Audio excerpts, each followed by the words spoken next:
soit avec vous. Et avec votre esprit. Évangile de Jésus-Christ selon saint Jean. Gloire à toi, Seigneur.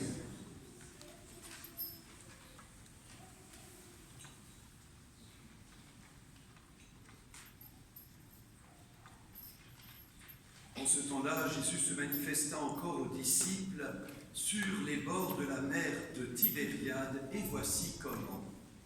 Il y avait là ensemble Simon-Pierre, avec Thomas, appelé Didyme, c'est-à-dire jumeau, Nathanaël de Cana de Galilée, les fils de Zébédée et deux autres de ses disciples. Simon-Pierre leur dit « Je m'en vais à la pêche ». Ils lui répondent « Nous aussi, nous allons avec toi ». Ils partirent et montèrent dans la barque. Or, cette nuit-là, ils ne prirent rien. Au lever du jour, Jésus se tenait sur le rivage, mais les disciples ne savaient pas que c'était lui. Jésus leur dit « Les enfants, auriez-vous quelque chose à manger ?» Ils lui répondirent « Non ». Il leur dit « Jetez le filet à droite de la barque et vous trouverez. » Ils jetèrent donc le filet, et cette fois, ils n'arrivaient pas à le tirer, tellement il y avait de poissons.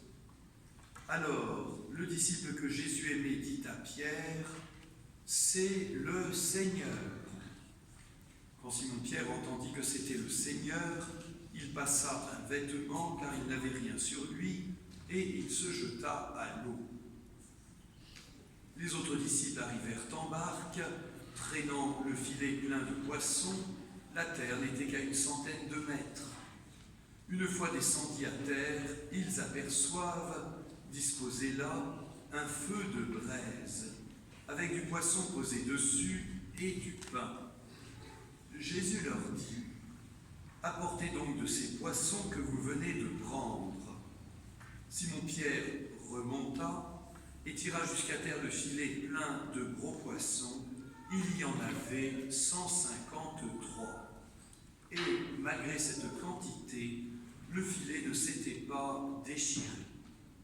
Jésus leur dit alors, « Venez manger. » Aucun des disciples n'osait lui demander, « Qui es-tu » Il savait que c'était le Seigneur. Jésus s'approche, il prend le pain et le leur donne, et de même pour le poisson. C'était la 3e fois que Jésus ressuscité d'entre les morts se manifestait à ses disciples. Quand ils eurent mangé, Jésus dit à Simon-Pierre, « Simon, fils de Jean, m'aimes-tu vraiment, plus que ceci ?» Il lui répond, « Oui Seigneur, toi tu le sais, je t'aime. » Jésus lui dit, « Sois le berger de mes agneaux. » Il lui dit une 2e fois, « Simon, fils de Jean, m'aimes-tu vraiment ?» Il lui répond, « Oui Seigneur, toi tu le sais, je t'aime. » Jésus lui dit, « Sois le pasteur de mes brebis. » Il lui dit pour la 3e fois, « Simon, fils de Jean, m'aimes-tu » Pierre fut peiné, parce que la 3e fois Jésus lui demandait, « M'aimes-tu » Il lui répond, « Seigneur, toi, tu sais tout, tu sais bien que je t'aime. » Jésus lui dit, « Sois le berger de mes brebis. Amen, amen, je te le dis, quand tu étais jeune, tu mettais ta ceinture toi-même pour aller là où tu voulais. Quand tu seras vieux, tu étendras les mains, et c'est un autre qui te mettra ta ceinture pour t'emmener là où tu ne voudrais pas aller. » Jésus disait cela pour signifier par quel genre de mort Pierre rendrait gloire à Dieu. Sur ces mots, il lui dit, « Suis-moi. » Acclamons la parole de Dieu. Louange à toi, Seigneur Jésus.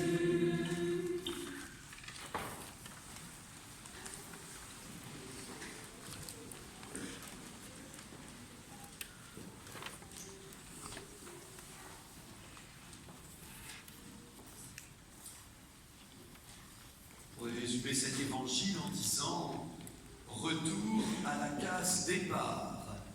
Pourquoi retour à la case départ? Parce que les disciples se retrouvent en Galilée, au bord du lac de Tibériade, où tout a commencé. Tout a commencé avec Jésus. Alors, première surprise, mais qu'est-ce qu'ils font là? Pourquoi ne sont-ils pas en train d'annoncer Jésus ressuscité à Jérusalem? Pourtant, ils ont déjà rencontré Jésus. On l'a entendu dimanche dernier. Un dimanche et même le dimanche suivant. Un dimanche sans Thomas, le dimanche suivant avec Thomas. Alors, quand même, maintenant, il devrait être rempli de cette certitude. Et du coup, annoncer Jésus. Eh bien non. Ils reviennent non seulement en Galilée, mais on a l'impression aussi qu'ils reviennent à leur activité d'autrefois. Alors, frères et sœurs, on se demande, mais que se passe-t-il? Eh bien, peut-être se passe-t-il tout simplement qu'ils ont besoin de temps pour digérer cette bonne nouvelle, s'accoutumer à cette nouvelle présence de Jésus. Et ça prend du temps. C'est pour ça que le temps de Pâques dure 50 jours, plus longtemps encore que le carême. Alors ils vont pêcher, ils ne trouvent rien, et cet homme sur le rivage, ils ne le reconnaissent pas au début. Mais ils vont le reconnaître parce que Jésus va faire à nouveau ce qu'il avait fait dans le cours de sa vie terrestre. Jeter le filet là, et le poisson abonde. Le Seigneur ressuscité, il se fait reconnaître parce qu'il continue de faire ce qu'il faisait déjà dans le cours de sa vie terrestre. Et c'est toujours vrai pour nous aujourd'hui dans l'Église. Jésus du haut du ciel continue de nous donner des gestes, des paroles, des signes qui sont les mêmes que ceux qu'il a vécus dans le cours de sa vie terrestre. Alors on peine, on n'arrive à rien, ça marche pas, on a jeté les filets, mais on les a jetés sur nos idées à nous. On a dit c'est ça qu'il faut faire, en paroisse, dans ma famille, à mon travail, on a suivi ces idées humaines, et ça ne marche pas. Et puis on entend une voix qui nous dit là, maintenant, lance tes filets. Et tout d'un coup, il y a l'abondance. Et le disciple que Jésus aimait dit, mais c'est le Seigneur, c'est lui qui agit, c'est lui qui est sur le bord du rivage. De même pourrait-on dire que Jésus est sur le bord du rivage de la vie éternelle et nous encourage et nous dit ce que nous avons à faire au moment que Jésus choisit parce qu'il est le bon moment. Alors, c'est le Seigneur. Alors maintenant, on ramène les filets, on arrive sur le bord de la plage, et alors là, il y a quand même quelque chose d'étonnant. Le barbecue est prêt, le feu est prêt, il y a même déjà du poisson et du pain. Jésus a tout préparé. Quand même, on aurait pu demander aux disciples de le faire, c'est quand même lui le maître. Alors, vous voyez ce petit détail, moi je le trouve très intriguant. Jésus a préparé lui-même la table, le barbecue, le grill, la nourriture. Il continue d'être tout ressuscité qu'il est, serviteur. De même qu'il avait lavé les pieds de ses disciples le jeudi saint, eh bien il continue de les servir et de les inviter à prendre place. Voyez, le Seigneur ressuscité continue d'agir comme il agissait dans le cours de sa vie terrestre. Ce n'est pas parce qu'il est dans la gloire du ciel qu'il a changé. Il continue de se faire reconnaître aussi par ses gestes du serviteur. Alors les disciples sont à table avec Jésus. Personne n'ose lui demander « Mais qui es-tu » Ils savent bien que c'est le Seigneur. Alors moi j'ai l'impression que ce repas s'est pris en silence. En silence. Alors vous allez me dire, oh là, c'est triste un repas en silence. Eh bien non, pas dans ce cas-là, parce qu'il y a la présence de Jésus.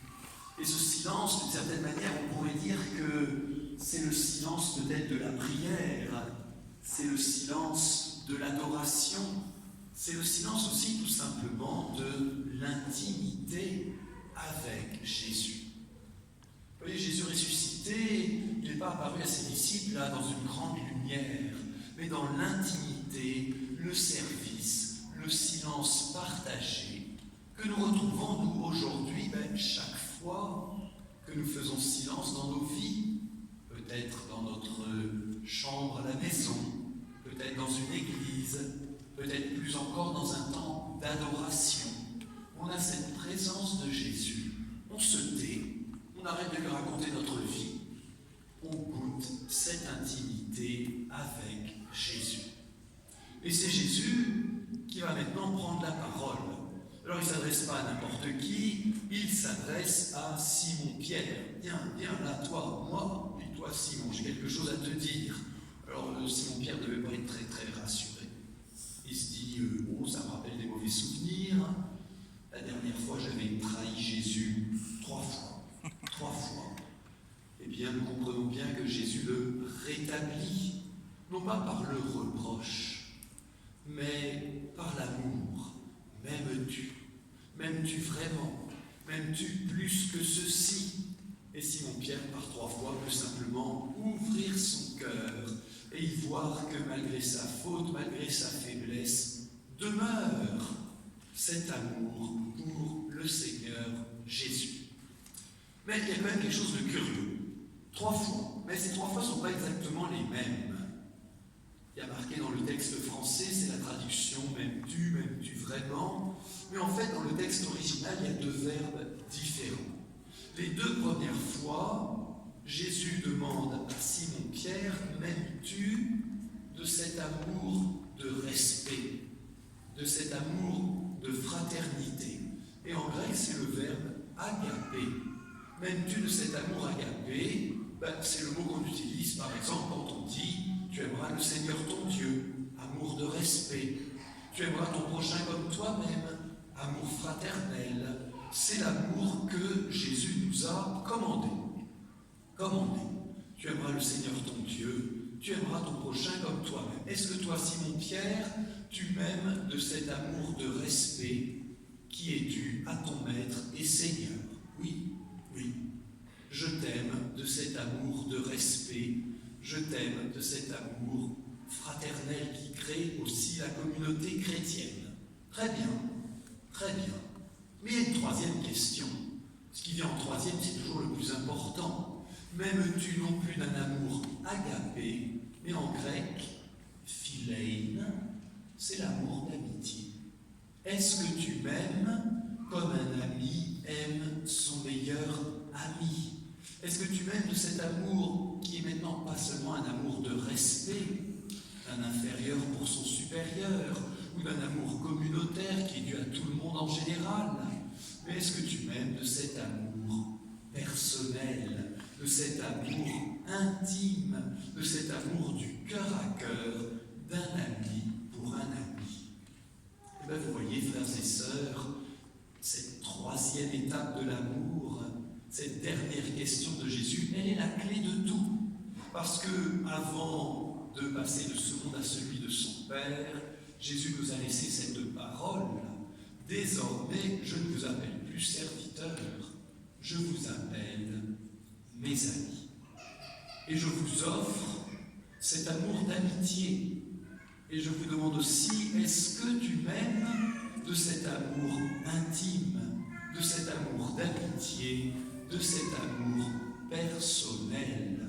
Eh bien, puisque toi, Simon-Pierre, tu m'aimes aussi de cet amour intime, eh bien, je te rétablis et je te confie la mission de gouverner toute l'Église. Et tu donneras ta vie pour moi dans cet amour réciproque, dans cet amour d'amitié. Bon, très bien. Et nous Alors nous, on est des bons chrétiens, on est des bons catholiques, alors on nous dit d'aimer, on obéit, garde à vous.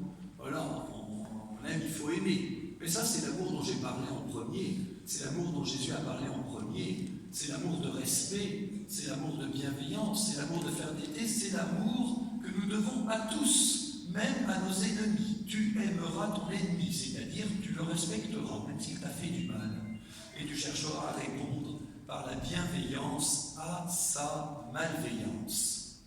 Mais, et l'amour d'amitié?